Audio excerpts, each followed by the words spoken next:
हर villain की एक origin होती है, लेकिन वैलेंटीना एलिग्रा डी फोंटेन की ओरिजिन वो है एक रहस्यमयी, एक झूठ और एक मिशन के पीछे छुपी सच्चाई। आज हम एमसीयू की इस सबसे मिस्टीरियस कैरेक्टर के पीछे का सारा पर्दा उठाएंगे, उसकी कॉमिक बुक अपीयरेंसेस, उसकी शील्ड की जर्नी और वो शॉकिंग पल जब वो निक फ्यूरी की सबसे बड़ी एलाय से मार्वल के सबसे बड़े थ्रेट में बदल गई। ये तो आप जानते हैं कि एमसीयू की दुनिया में हर हीरो की कहानी के पीछे कोई मास्टरमाइंड जरूर होता है। टोनी स्टार्क के पीछे निक फ्यूरी था, स्टीव रॉजर्स को शील्ड ने गाइड किया, और अब थंडरबोल्ट के पीछे कौन है? वो है एक मिस्टीरियस और खतरनाक नाम, वो है वैलेंटीना एलिग्रा डी फोंटेन। वो दिखाई देती है लेकिन कभी पूरी तरह सामने नहीं आती। उसकी चालें दिखती हैं लेकिन उसका मकसद छुपा हुआ होता है। वो गवर्नमेंट की यूनिफॉर्म में है पर शायद उसकी लॉयल्टी सिर्फ सत्ता से है। सवाल ये नहीं है कि वैलेंटीना कौन है, सवाल ये है क्या वो नया निक फ्यूरी है या एमसीयू की सबसे बड़ी विलन बनने जा रही है। आज की ये वीडियो उसी रहस्य को खोलने वाली है।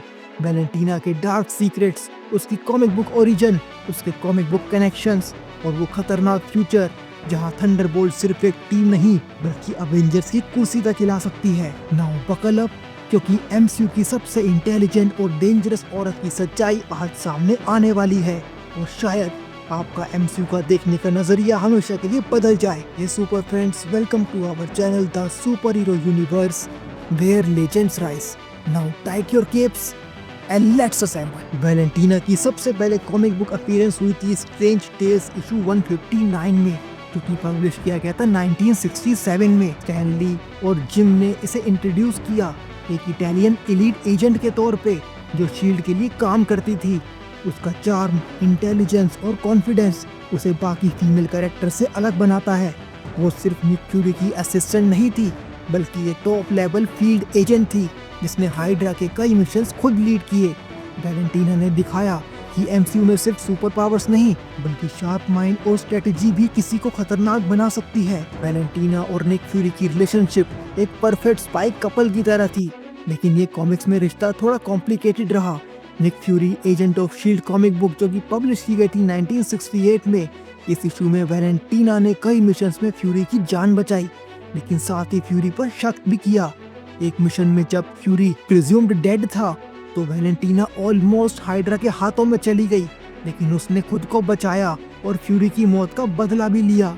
वो सिर्फ एक लव इंटरेस्ट नहीं थी, वो एक वॉरियर थी जिसकी लॉयल्टी कभी कभी ऑर्गेनाइजेशन से ऊपर चली जाती थी। अब आते हैं उस शॉकिंग मोमेंट पर जिसने वैलेंटीना की कहानी को 180 डिग्री घुमा दिया। सीक्रेट वॉरियर्स कॉमिक्स इशू 11 में, जो कि चला इशू 15 तक, जो कि पब्लिश किया गया था 2009 में, इसमें रिवील हुआ कि वैलेंटीना एक डबल एजेंट थी। शील्ड के साथ वो काम कर रही थी एक दूसरी ऑर्गेनाइजेशन लेविएथन के लिए, जो थी एक रशियन स्पेनेज ऑर्गेनाइजेशन जो हाइड्रा से भी ज्यादा खतरनाक थी। मतलब जिस पर निक फ्यूरी को सबसे ज्यादा भरोसा था वो उसी की पीठ में छुरा घोंप रही थी। ये कॉमिक्स का सबसे बड़ा बिट्रेयल ट्विस्ट माना जाता है। वैलेंटीना ने फ्यूरी से सीखा, लेकिन लेविएथन को भी वो नॉलेज दे दी जिससे दुनिया के कई इंटेलिजेंस सिस्टम कोलैप्स के कगार पर आ गए। सीक्रेट वॉरियर्स कॉमिक्स के बाद वैलेंटीना की पहचान बदल जाती है।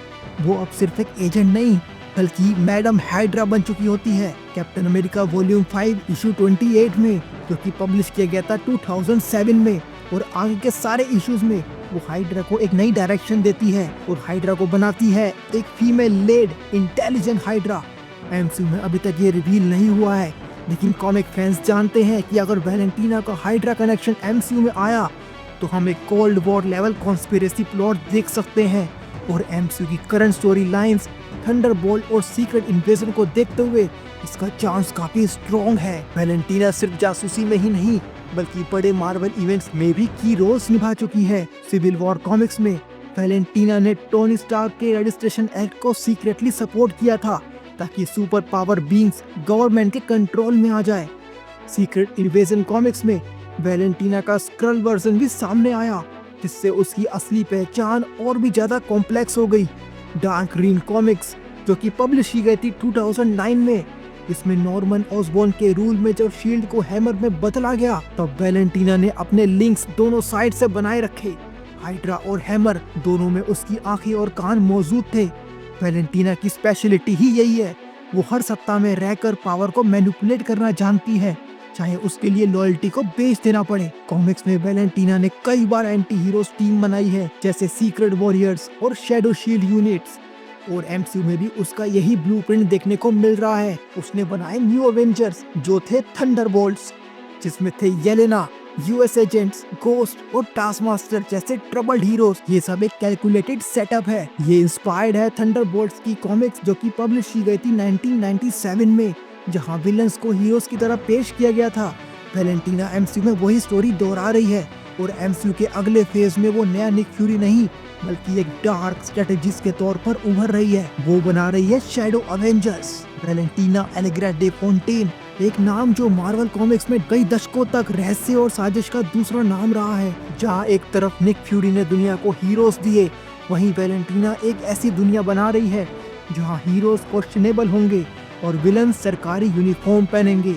उसकी कॉमिक बुक जर्नी बताती है कि एमसीयू में उसका फ्यूचर कितना खतरनाक हो सकता है। तो अगली बार जब वो मुस्कुराते हुए कहे let's talk about your future, तो समझ लीजिएगा वो सिर्फ आपको रिक्रूट नहीं कर रही, वो आपको अपने वेब में फंसा रही है। कॉमिक बुक की सारी स्टोरीज के बाद, वैलेंटीना के कई सारे आइकॉनिक कॉमिक बुक मूवमेंट्स के बाद, चलिए बात करते हैं उसकी एमसीयू जर्नी के बारे में। सबसे पहले हमने वैलेंटीना को देखा the falcon and the winter soldier में, जो कि एक डिज्नी प्लस सीरीज थी। वो तब आई जब जॉन वॉकर यानी यूएस एजेंट को कैप्टन अमेरिका का टाइटल छीनने के बाद गिरा हुआ दिखाया गया था। वैलेंटीना ने कहा था things are about to get weird and when they do we are not gonna need a Captain America, we are gonna need a US agent. यही वो लाइन थी जिसने सबका ध्यान खींचा, क्योंकि वो किसी गवर्नमेंट मिशन को नहीं बल्कि अपनी सीक्रेट टीम की प्लानिंग कर रही थी। वैलेंटीना ने एमसीयू में अभी तक कई बड़े कैरेक्टर्स को क्वाइटली मैनिपुलेट किया है। The falcon and the winter soldier में उसने जॉन वॉकर को रिक्रूट किया। ब्लैक विडो के पोस्ट क्रेडिट सीन में उसने येलेना बेलोवा को भेजा होकाई को मारने के लिए। ब्लैक पैंथर वकांडा फॉरएवर में ये खुलासा हुआ कि वैलेंटीना असली में यूएस की सीआईए डायरेक्टर है और वो रॉस की एक्स वाइफ भी है। तो वैलेंटीना शील्ड की तरह दिखती है, लेकिन उसकी मेथड्स कई ज्यादा शेडी और मैनिपुलेटिव हैं। थंडरबोल्ट्स मूवी ने वैलेंटीना की इंटेंशंस को और भी साफ कर दिया। वो अवेंजर्स जैसी टीम नहीं बना रही, वो बना रही है government control black ops squad, जिसमें येलेना एक असैसिन है, यूएस एजेंट एक फ्लॉड कैप्टन अमेरिका है, और जिसमें बकी जिसका पास्ट ही अनसर्टेन है और जिसका फ्यूचर अनप्रेडिक्टेबल है। और सबसे बड़ा सवाल, इस टीम को वो क्यों बना रही है? क्या किसी कॉस्मिक लेवल खतरे के लिए, या एमसीयू के हीरोज को कंट्रोल में रखने के लिए, या फिर अवेंजर्स की जगह एक ऐसी टीम जो सरकार की मर्जी से चले? अगर एक बार वैलेंटीना का कंपैरिजन करें निक फ्यूरी के साथ, तो निक फ्यूरी हमेशा शैडोज में रहा, लेकिन उसका मकसद दुनिया को सेव रखना था। वहीं वैलेंटीना लोगों की साइकोलॉजिकल वीकनेस को यूज करती है। जहां एक तरफ निक फ्यूरी ने अवेंजर्स को असेंबल किया, उनकी कमजोरियों को एक्सप्लॉइट नहीं किया, वहीं वैलेंटीना ने यूएस एजेंट को तब रिक्रूट किया जब वो इमोशनली अनस्टेबल था। जेलेना को हॉकआई यानी क्लिंट बार्टन के खिलाफ ब्रेन वॉश किया। एमसीयू में वो वही काम कर रही है जो फ्यूरी करता था, पर बहुत अलग इंटेंशन के साथ। ये एमसीयू का बहुत बड़ा क्वेश्चन बन रहा है, क्या वैलेंटीना आने वाले एमसीयू की मूवीज में एक सीक्रेट विलन है? कॉमिक्स पैरेलल भी यही बताते हैं कि वो एक मैनिपुलेटिव मास्टरमाइंड है जो कभी कभी खुद को हीरो की तरह पेश करती है, लेकिन अल्टीमेट गोल उसका होता है सबको कंट्रोल करना। मार्वल ने वैलेंटीना जैसे कैरेक्टर्स को डिजाइन किया है CIA, MI6 और रियल वर्ल्ड पॉलिटिकल ऑपरेटिव से इंस्पायर होकर, जो हमेशा डिप्लोमेसी नहीं बल्कि कोवर्ट ऑपरेशन से वर्ल्ड को शेप करते हैं। जैसे फ्यूरी इंस्पायर्ड था कोल्ड वॉर इरा के स्पाई मास्टर्स से, वैसे वैलेंटीना एक नई जनरेशन की ग्रेव मोरालिटी लीडर्स को दर्शाती है। आने वाले मार्वल प्रोजेक्ट्स में वैलेंटीना की प्रेजेंस ऑलमोस्ट तय है। अगर बात करें आर्मर वॉर्स की, जहां टेक और वेपन्स की चोरी का मुद्दा होगा, वह हम वैलेंटीना को देख सकते हैं।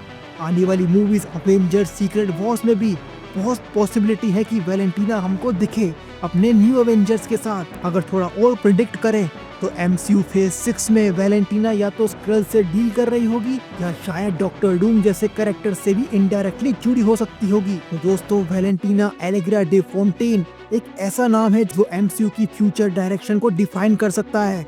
वो शायद अवेंजर जैसी टीमों को खत्म करने के लिए आई है, या शायद उन्हें गवर्नमेंट के अंडर कंट्रोल करने के लिए। एक चीज तो तय है, वो निक फ्यूरी नहीं है, वो कुछ और है, कुछ ज्यादा चालाक, ज्यादा चालबाज और ज्यादा खतरनाक। वो कोई साधारण स्पाई नहीं है, वो पावर को मैनिपुलेट करती है, इमोशंस को वेपन बनाती है और दुनिया को अपनी शतरंज समझती है। अवेंजर्स ने हमेशा दुनिया को बचाया है, लेकिन वैलेंटीना जैसी ताकतें वो दुनिया को कंट्रोल करना चाहती हैं। Thunderbolts, US agent, Yelena, Taskmaster, Ghost, इन सब के पीछे जो दिमाग है वो एमसीयू को नई डायरेक्शन देने जा रहा है। शायद एक ऐसी डायरेक्शन जहां हीरोज को सवालों के घेरे में लाया जाएगा और विलन्स को नेशनल हीरोज कहा जाएगा। तो अगली बार जब वैलेंटीना स्क्रीन पर दिखे तो याद रखना, वो मुस्कुराएगी लेकिन उसके पीछे एक पूरी साजिश चल रही होगी। अगर आपको ये वीडियो पसंद आई हो तो इसे लाइक जरूर कीजिएगा, अपने मार्वल दोस्तों के साथ इसको शेयर जरूर कीजिएगा और चैनल को सब्सक्राइब करना बिल्कुल ही मत भूलिएगा और बेल आइकन को जरूर दबाइएगा कि आने वाले वीक्स में हम एमसीयू की और भी गहराइयों में उतरने वाले हैं। हम मिलते हैं आपसे अगली किसी और सुपर वीडियो में। तब तक के लिए stay in the crew, we will get you all DC and MCU। Thank you very much, take care of yourself, thank you.